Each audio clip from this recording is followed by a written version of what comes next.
Baik, eh, Bismillahirrahmanirrahim. Assalamualaikum warahmatullahi wabarakatuh. Di sini saya akan mempresentasikan mengenai progres dari studio perancangan terpadu. Di sini saya mengambil tema yaitu mixed use building, yaitu mall dan juga rental office. Sebelum itu, perkenalkan nama saya Salsa Bilhairunisa dari kelas 5A. Baik, langsung saja kita ke tujuan dan juga faktor perancangan. Tujuan saya merancang rental office mall ini itu diharapkan dapat menciptakan ataupun merencanakan sesuatu tempat kerja yang ideal dan juga ramah lingkungan. Misalnya dengan bentuk fisik rental office yang sesuai dengan prinsip-prinsip arsitektur. Nah, untuk faktor-faktor yang mempengaruhi minat dari sewa kantor, itu yang pertama adalah biaya dan juga ukuran. Yang kedua adalah lokasi dan fasilitas, apakah lokasinya strategis dan juga fasilitasnya yang lengkap. Yang ketiga, persyaratan dan durasi perjanjian sewa, apakah misalnya ketika orang yang akan menyewa ini, persyaratannya itu terlalu banyak, terlalu ribet, ataupun bagaimana, dan tetap ada durasi perjanjian dari sewa. Untuk yang keempat adalah pertimbangan virtual office dan juga service office. Oke, kita lanjutkan ke klasifikasi kantor sewa berdasarkan beberapa hal. Nah, untuk yang pertama itu berdasarkan jalur pencapaian. Di sini terdapat dua. Yang pertama adalah tipe menara, itu dirancang dengan bentuk bangunan yang tinggi. Lalu yang kedua adalah tipe koridor terbuka, itu cenderung ke lebih ke horizontal ataupun antara ruang satu dengan ruang lainnya itu masih satu lantai dan juga terhubung oleh koridor. Selanjutnya berdasarkan kedalaman. Untuk shallow space itu kedalamannya kurang dari 8 meter dengan bentuk sirkulasi single zone space. Selanjutnya terdapat medium space, itu kedalamannya kurang dari 8 sampai dengan 10 meter. Yang ketiga, ada deep space, itu kedalamannya 11 sampai 19 meter. Biasanya digunakan oleh grup kecil itu dan juga bisa dikomunikasikan dengan kantor grup kecil dengan kantor tunggal. Nah, untuk very deep space itu kedalamannya lebih dari 20 meter. Berdasarkan layout, yang pertama ada landscape open plan sistem ruang terbuka di mana itu disusun berdasarkan kebutuhan dari si pemakai. Nah, kantor ini itu sifatnya lebih fleksibel dan terdapat batas dengan sekat saja. Untuk berdasarkan layout yang kedua itu adalah group space system kelompok ruang, yang mana kantor ini memiliki koridor ke arah dinding terluar dan berada di kedalaman 15 sampai 20 meter. Untuk cellular system. Nah, cellular system privacy dari kantor jenis ini sangat tinggi sehingga privasi pada kantor ini sangat terjaga. Itu biasanya pada cellular system ini digunakan untuk manajer, eksekutif, dan juga sebagainya.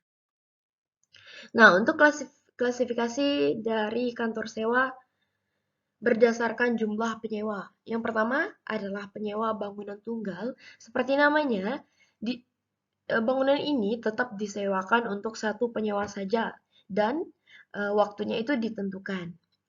Yang kedua adalah penyewa lantai tunggal, yang mana bangunan ini itu terdapat satu penyewa saja di setiap lantainya. Untuk penyewa lantai majemuk, itu dalam satu lantai terdapat lebih dari satu penyewa.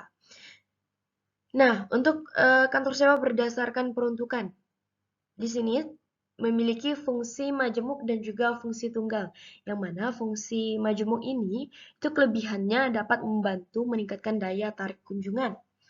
Nah, karena fungsi dari kantor ini itu lebih variatif dan terdapat beberapa fungsi sekaligus.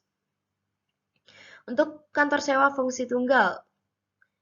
Nah, untuk kantor sewa fungsi tunggal ini di dalamnya hanya ada satu kantor sewa dengan satu fungsi saja. Kebalikan dari fungsi majemuk tadi, karena fungsi majemuk itu kan fungsinya lebih variatif dan terdapat beberapa fungsi sekaligus, sedangkan fungsi tunggal ini hanya ada satu fungsi dengan satu kantor. Oke, selanjutnya di sini terdapat beberapa jenis-jenis dari kantor sewa. Seperti yang saya ketahui, itu terdapat 5, yang mana yang pertama ruko. Eh, Seperti yang kita ketahui, ruko itu adalah rumah toko yang mana dibutuhkan oleh pembisnis dengan usaha yang bertatap langsung kepada konsumen. Biasanya mereka menawarkan barang dan juga jasa. Untuk yang kedua adalah kantor konvensional. Di sini itu mereka menyiapkan bangunan kosong eh, yang disewakan berdasarkan jangka waktu dan juga kapasitas orang. Yang ketiga adalah coworking space. Untuk coworking space ini uh, adalah jenis kantor yang lengkap ataupun yang siap pakai, di mana di dalamnya itu sudah terdapat meja, kursi sofa, dan juga furniture, sehingga siapapun yang ingin menyewa di kantor coworking space ini, mereka sudah tidak perlu ribet lagi menyiapkan segala furniture ataupun sebagainya, karena kantor ini sudah bisa langsung beroperasi dan juga disewakan dalam hitungan harian dan juga per jam. Nah, untuk jenis kantor sewa virtual office, kantor ini mendukung operasional berbasis teknologi, di mana kantor ini itu ditujukan untuk pembisnis baru yang baru memulai startup. Selanjutnya adalah service office, di mana kantor sewa ini itu biasanya dipilih oleh pembisnis yang mau lebih praktis dan juga tidak ribet, di mana kantor jenis ini itu biasa diandalkan ketika pembisnis membutuhkan sesuatu kantor secara real time ataupun digunakan oleh beberapa orang sekaligus. Di sini saya akan mengambil jenis kantor sewa itu 2, yang mana yang pertama di sini saya akan mengambil jenis kantor sewa coworking space, yang mana seperti yang kita ketahui, pembisnis sekarang itu tidak mau ribet dan kebanyakan lebih mau praktis. Maka menurut saya coworking space ini cocok untuk pembisnis-pembisnis yang tidak mau ribet. Yang kedua, saya mengambil service office, tidak jauh sama halnya dengan coworking space tadi, yang mana kantor ini itu juga kantor service office ini lebih praktis dan juga bisa langsung beroperasi ketika ada yang ingin menyewakan. Oke, kita lanjutkan ke klasifikasi jenis mall dan juga pusat perbelanjaan. Yang pertama berdasarkan jenis barang yang dijual, di mana di sini terdapat yang pertama adalah demand ataupun permintaan itu menjual kebutuhan sehari-hari, misalnya sembako, pakaian, ataupun makanan jadi. Yang kedua adalah semi demand, yang di sini menjual barang-barang untuk kebutuhan tertentu dalam kehidupan sehari-hari, misalnya pusat penjualan kendaraan, peralatan elektronik, dalam rumah tangga. Yang ketiga adalah impuls, di mana mereka itu menjual barang-barang mewah yang bisa menggerakkan hati konsumen pada waktu tertentu untuk membelinya. Yang keempat adalah drugeri, yang mana mereka itu menjual barang-barang yang bersifat higienis seperti sabun, parfum, dan juga lain-lain. Selanjutnya berdasarkan skala pelayanan. Di sini terdapat 3. Yang pertama adalah pusat perbelanjaan lokal, yang mana di sini terdapat memiliki jangkauan pelayanan yang meliputi 5.000 sampai dengan 4.000 penduduk. Selanjutnya, pusat perbelanjaan distrik ataupun community center, di mana mereka mempunyai jangkauan pelayanan 40.000 sampai dengan 150.000 penduduk dengan skala wilayah. Oke, selanjutnya pusat perbelanjaan regional ataupun main center, di mana mereka itu mempunyai jangkauan pelayanan seluas daerah dengan 150.000 sampai dengan 400.000 penduduk.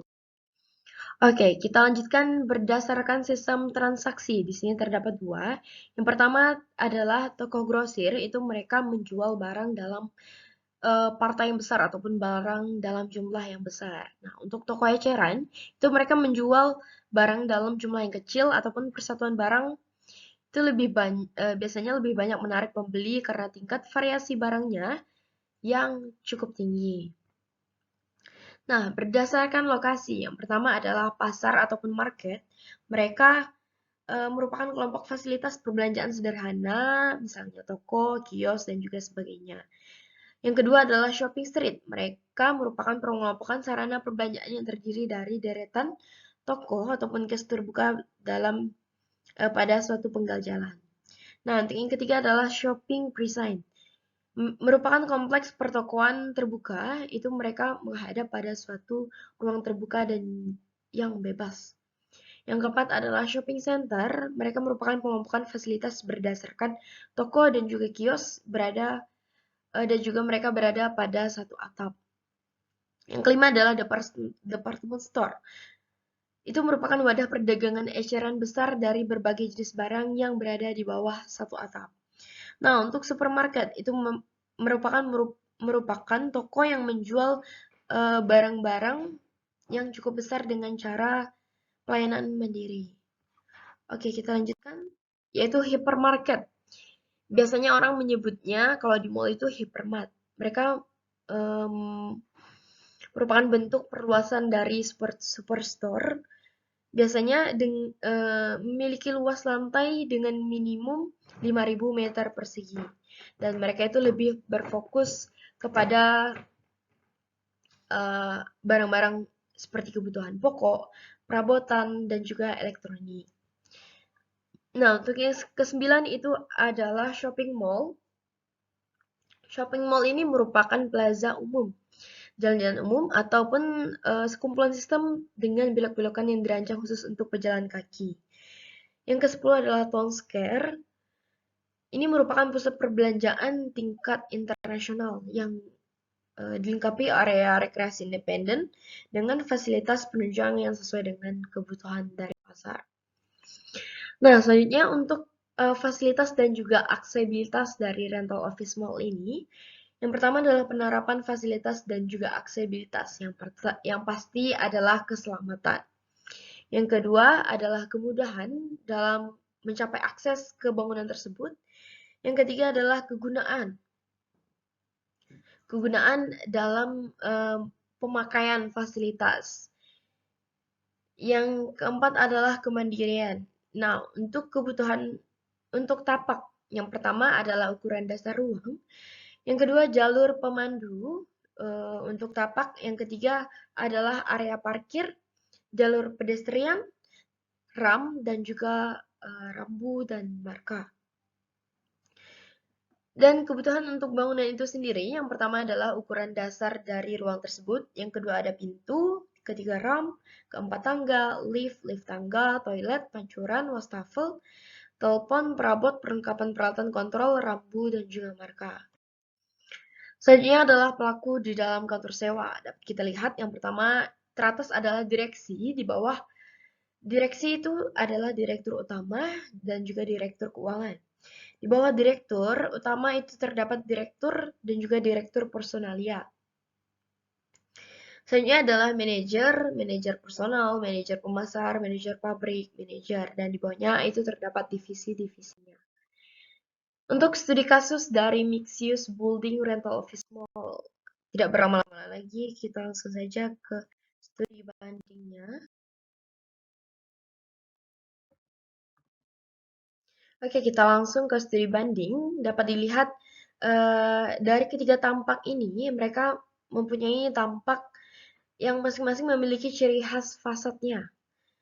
Dan dari ketiga ini, mereka hampir sama, yaitu memberikan kesan yang elegan. Selanjutnya dari denah. Nah, setiap lantainya ini untuk dapat kita lihat mereka mempermudah aksesibilitas per lantai.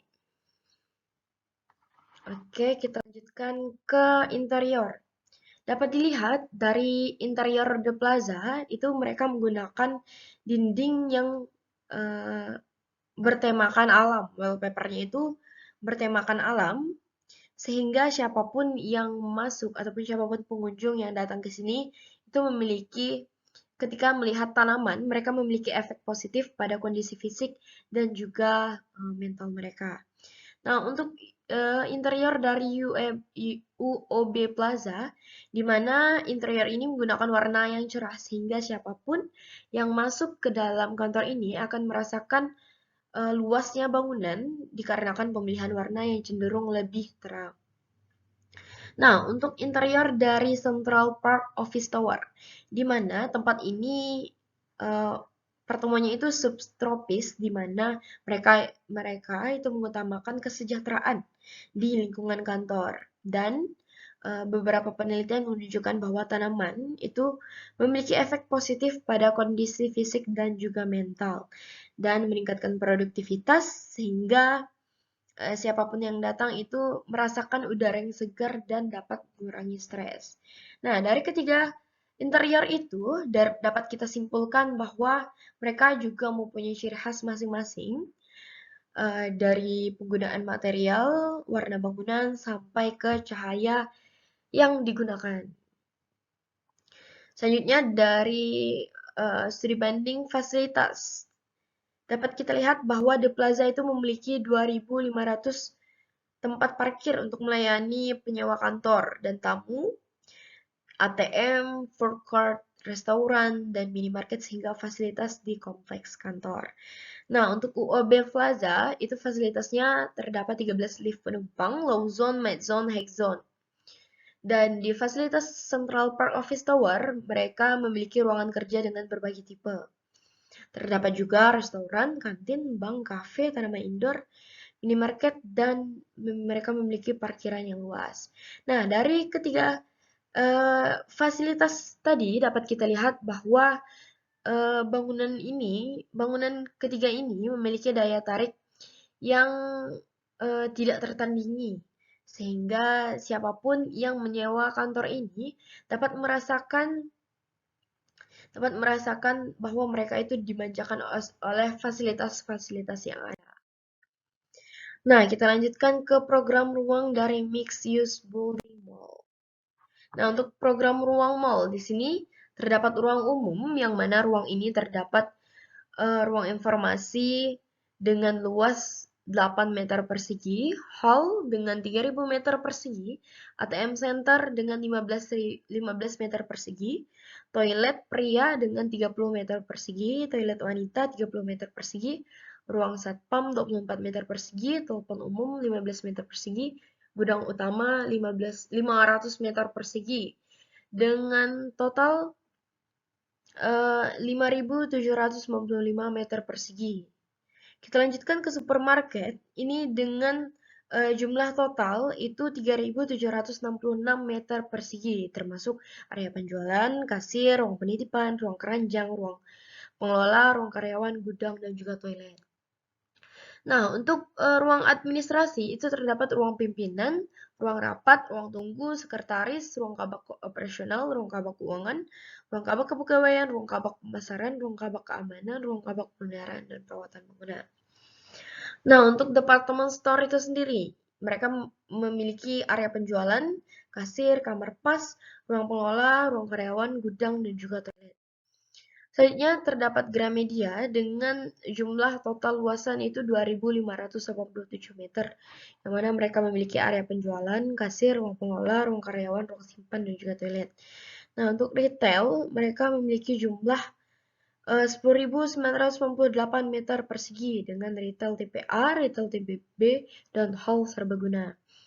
Nah, untuk Arcade itu sendiri, mereka memiliki ruang area permainan dan juga kasir. Ruang karyawan, ruang pengelola gudang dengan jumlah total luasan 1.058 meter persegi. Nah, untuk ruang karaoke itu sendiri terdapat ruang tunggu, ruang karaoke yang mana terdapat tipe small, medium, deluxe, dan large. Terdapat juga bar dan juga order box, toilet dalam dan juga toilet luar. Selanjutnya itu bioskop. Di sini dengan jumlah total luasan 2.589 meter persegi. Salon itu dengan jumlah total luasan 576 meter persegi. fitness center dengan jumlah total luasan 477 meter persegi.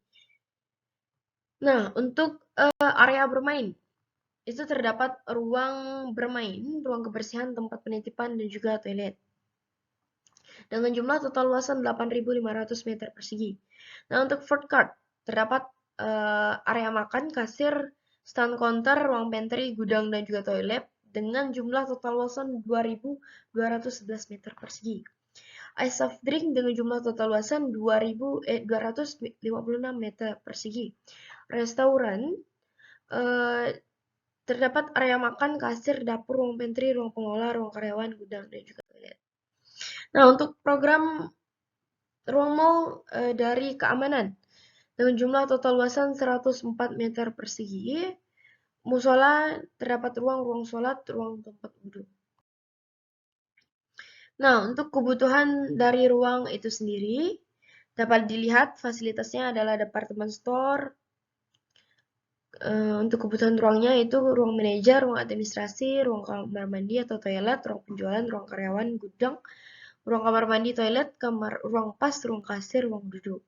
Nah, untuk supermarket, mereka memiliki kebutuhan ruang, area belanja, ruang pengolah, ruang kamar mandi, toilet, ruang penjualan, ruang kasir, ruang karyawan, gudang, dan juga hall. Untuk Gramedia itu sendiri terdapat hall, ruang penjualan, ruang pengolah, ruang karyawan, kamar mandi, dan juga toilet. Nah, untuk pertokoan ataupun retail, untuk kebutuhan ruang mereka itu sendiri terdapat toko dan juga retail. Nah, untuk area rekreasi, kebutuhan ruang mereka itu adalah hall, ruang penjualan, ruang pengelola, ruang karyawan, kamar mandi, dan juga toilet.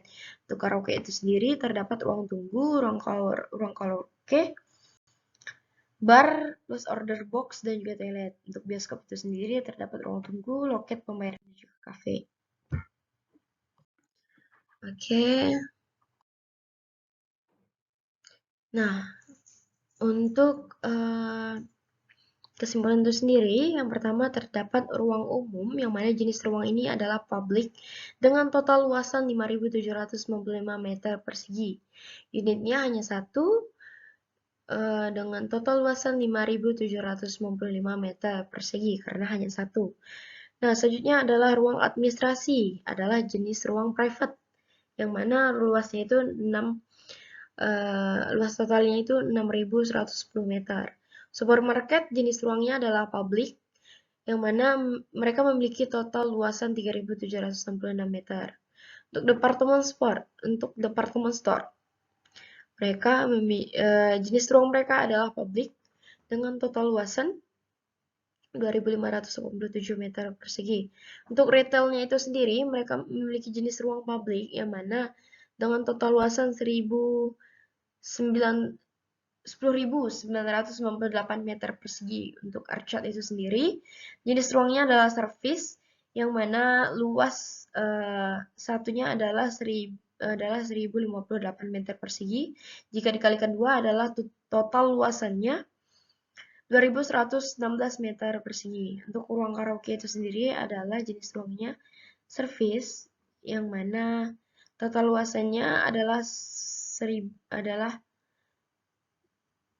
5.178 meter persegi. Dan terdapat juga beberapa yang lain, yaitu salon, fitness center, package, food court, ice soft drink, restoran, utilitas keamanan, dan juga musola. Oke. Untuk bubble ruang dari East Building Mall ini dapat kita lihat, kita langsung ke kesimpulan saja. Oke, nah kesimpulan dari bubble ruang. Untuk departemen store ke Arcade itu berhubungan tidak erat. Untuk departemen ke store itu juga berhubungan tidak erat. Untuk restoran itu sendiri itu berhubungan erat. Departemen store ke ruang administrasi juga berhubungan erat. Departemen store ke salon berhubungan tidak erat. Departemen store ke bioskop itu berhubungan erat. Bioskop ke fitness center berhubungan tidak erat. Dan dapat dilihat juga. Oke, ini matriks hubungan ruang untuk mall. Sekarang adalah program ruang dari kantor sewa. Oke. Nah, untuk kantor sewa itu sendiri, mereka memiliki total luasan 14.325 meter persegi. Untuk ruang pengelola itu sendiri 307.528 meter persegi. Ruang penerima ada 499.000 499.486 meter persegi. Restoran dengan total luasan 595 6.975 meter persegi. Ruang pertemuan 156 meter persegi. Convention Hall 4.427,8 meter persegi. Ruang medis 37,7 meter persegi. Ruang karyawan 10.096 55 meter persegi. Ruang service 495,496. Ruang luar plus basement itu 9.240 meter persegi dengan total luasan keseluruhan 31.198 meter persegi. Oke, untuk bubble ruang itu sendiri, bubble ruang dan mall. Ini matriks hubungan ruang untuk kantor sewa. Oke, untuk lokasi yang saya ambil di sini, saya mengambil di Jalan Ahmad Yani 1 dengan total luasan 17.000 meter persegi. Untuk lebar jalan primernya 14 meter, lebar jalan sekunder 14 meter. Alasan saya memilih lokasi ini karena merupakan lahan produktif sehingga terdapat banyak sumber oksigen di sekitar lahan dan juga sangat strategis jika dibangun bangunan mixed use building.